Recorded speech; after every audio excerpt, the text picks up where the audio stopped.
Bakit mataas ang langit?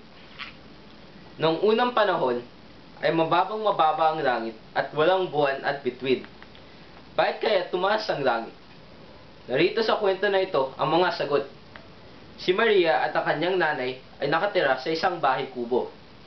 Si Maria ay may suklay na ginto at kwintas na may butil-butil na ginto. Halos araw-araw ay sinusukat niya ang suklay at kwintas at tinitingnan niya sa kanyang anino sa tubig kung siya ay maganda.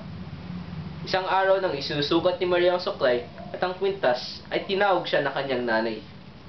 "Maria, magbayo ko ng palay," ang wika ng ina. "Opo," ang sagot ni Maria, ngunit hindi siya kumilos. "Maria, magmadali ka," ang tawag ng muli ng matanda. "Wala tayong bigas na isasaing." "Opo, sandali po lamang," ang tugon ni Maria. Ngunit hindi niya inaalis ang kanyang tingin sa kanyang anino sa tubig. "Maria, sinasabi ko na sa iyong magbayo ka ng palay. Madali ka!" Ang galit na utos ng matanda. Tumindig si Maria at tuloy-tuloy siya sa luson ng palay. Di na niya inaalis ang suklay at kwintas. Nalalaman niyang kapag galit na ang kanyang nanay, ay dapat siyang sumunod ng madali. Nagbayo na siya ng nagbayo ng palay. Pagkatapos ng ilang sandali, siya ay pinawisan.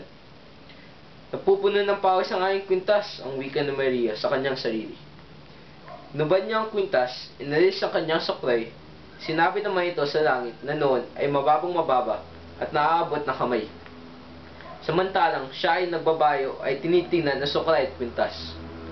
"Kay ganda ng aking suklay at kwintas," ang wika ni Maria sa kanyang sarili. "Pagkatapos na pagtapos ko ng pagbabayo ng palay, ay isusot ko uli ang aking suklay at kwintas."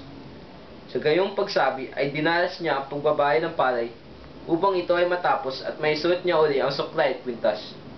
Tumaas ng tumaas ang pagbuhat niya ng halo at dumalas ng dumalas ang pagbagsak nito sa lusong. Umabot na pala ang dulo ng halo sa langit, ngunit hindi niya napapansin. Sa palay na ngayon ay kanyang tingin. Titingnan niya kung malapit na siyang makatapos upang maisuot niya ang suklay at kwintas. Itinaas pa niyang lalo ang pagbuhat ng halo upang lumakas ang pagbagsak nito sa lusong at nang madaling magbayo ng palay.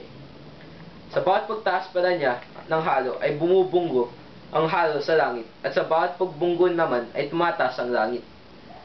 Nang mapunan ni Maria ang nangyari ay mataas na ang langit.